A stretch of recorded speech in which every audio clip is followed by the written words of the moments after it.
So gather around, everyone. I want to share a story with you, a nice story for the holiday season. It's about a woman named Jane Harman. Some of you may remember her from the 16 years she spent as a Democratic member of Congress representing California's 36th congressional district. First elected in 1993, she served continuously in 2011, except for a 2-year hiatus when she unsuccessfully sought her party's nomination to be governor, losing to Gray Davis.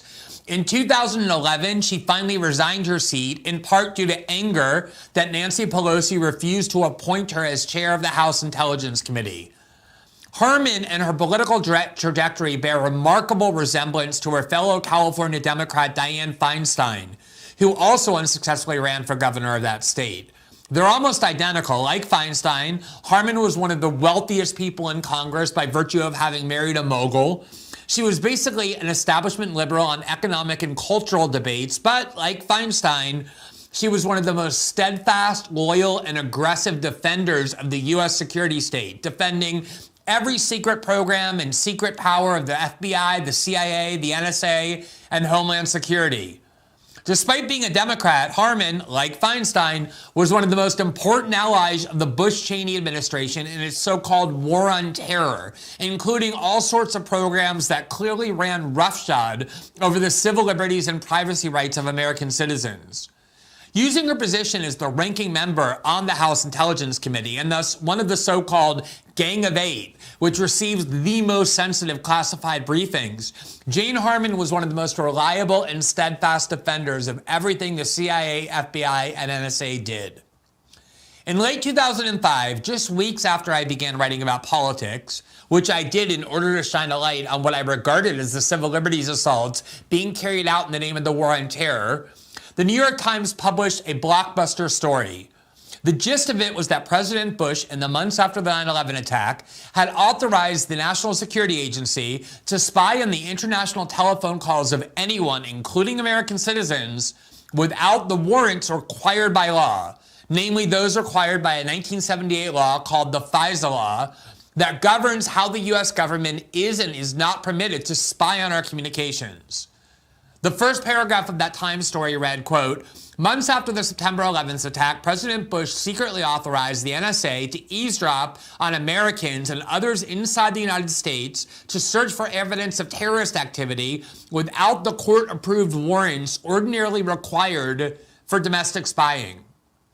Once this illegal domestic spying program was revealed, it became almost my singular focus for the next 18 months. My first book in 2006 was about that scandal, and I cheered when the Times won the Pulitzer for that story because I regarded the spying program as revealed by this article as a direct attack on our Constitution. Now, back to Jane Harman. Before the scandal could really percolate and gain steam, she immediately emerged as the most vehement defender of this warrantless NSA spying program revealed by the Times. Along with Nancy Pelosi, she was one of the Gang of Eight who had been briefed on the program back when it was implemented in 2002 and approved of it, never raising once any objections. And when the story was revealed, she defended this warrantless program as, quote, legal and necessary.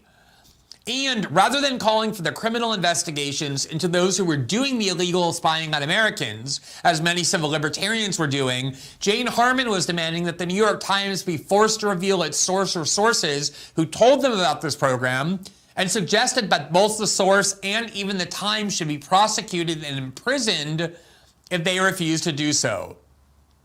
This is one of my earliest journalistic experiences in seeing how the establishment wings of both parties have far more in common than they do differences, especially when it comes to protecting the permanent financial and national security power factions in Washington. And the more I learned about Jane Harman, the more I began to see how vital she was, genuinely indispensable to the neocons in the Bush-Cheney administration, because few people were willing to go to bat more aggressively in defense of their ideology than this California Democrat. And that's what made it so darkly ironic and sweet when Harman herself became targeted by the very surveillance system she helped build and then defended. In 2006, Harman was caught on an NSA wiretap talking to an Israeli spy.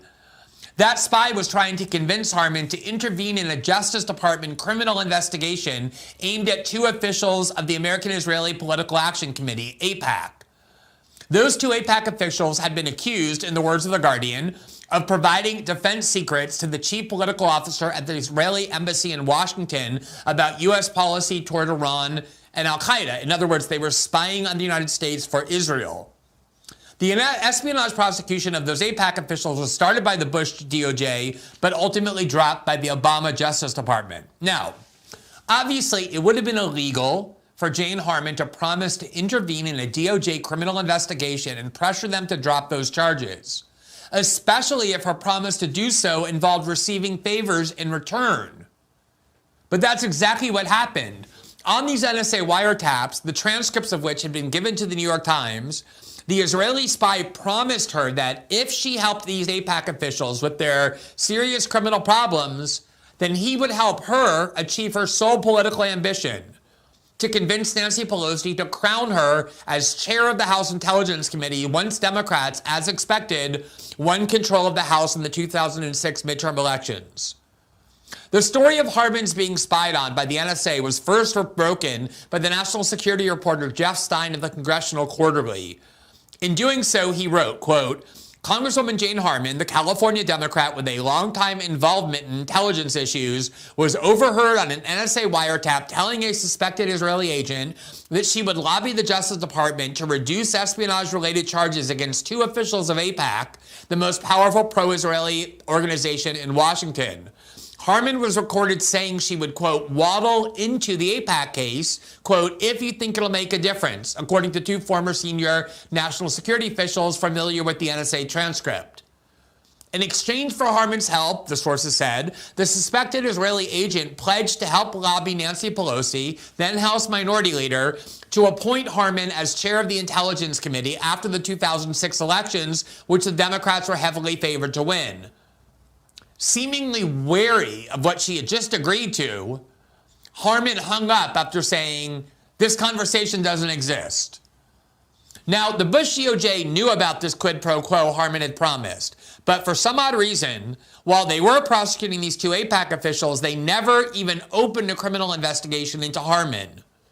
In his reporting, Jeff Stein explained the reason. The Bush DOJ, then run by Attorney General Alberto Gonzales, regarded Jane Harman as far too valuable an ally due to her key role in standing up as a Democrat and defending the Bush-Cheney security state spying programs to risk having her fall due to this investigation. He wrote, quote, contrary to reports that the Harman investigation was dropped for lack of evidence, it was Alberto Gonzales, President Bush's top counsel and then Attorney General, who intervened to stop the Harman probe. Why? Because according to three officials, Gonzales wanted Harman to be able to help defend the administration's warrantless wiretapping program, which was about to break in the New York Times and engulf the White House. According to two officials privy to the events, Gonzales said he, quote, needed Jane to help support the administration's program, which was about to be exposed by the New York Times. Harman, he told former CIA Director Porter Goss, had helped persuade the newspaper to hold the wiretap story before on the eve of the 2004 elections. And although it was too late to stop the Times from publishing now, she could be counted on again to help defend the program. Now, remember that New York Times story that I mentioned that was published in late 2005, the one that became so important to my own work on the NSA and illegal spying? The Times could not stop congratulating itself for this very brave reporting, something that I myself thought at the time they deserved. But in 2006, it was revealed that the two reporters who broke the story, Jim Risen and Eric Lichtblau, actually had the story in mid-2004, as Bush and Cheney were planning to run for re-election. But the New York Times owner, publisher, and editor-in-chief all banned the two reporters from telling the country about this domestic spying program before the 2004 election because the Bush White House and Jane Harman played a crucial role in convincing the paper that revealing the program would somehow harm national security. Now, that argument never made sense. How would it help terrorists to learn that the NSA was spying on Americans without warrants instead of with the warrants required by law? But that was the argument Jane Harman made that led the New York Times to suppress the story. And as it turned out, the only reason the Times ended up even publishing the story in late 2005 when they did was because Risen was about to publish his own book in early 2006, where he intended to report that story since the Times wouldn't let him do it in their paper. And they were desperate not to be scooped by their own reporter in a book, so they finally relented, let him publish it in the paper, and then patted themselves on the back for their courage even though their hand was forced. As a side note, when Edward Snowden chose me and Laura Poitras to report the archive he had on NSA spying, he told us in one of the earliest conversations that he chose us because he did not trust corporate media outlets like the New York Times with this story because, citing that episode, he feared that they would hide and sit on the story due to their subservience to the U.S. security state rather than aggressively and adversarially report it, and he would have ended up unraveling his life for nothing. But that episode shows what an important advocate Jane Harman was for the U.S. security state's domestic spying machine in general, and the Bush-Cheney NSA warrantless spying program in particular. When it came to ordinary Americans, there was no such thing as too much surveillance for Jane Harman. But boy, did everything change instantly when it was Jane Harman rather than the peasants and the serfs who were spied on. She was furious when she learned that the NSA...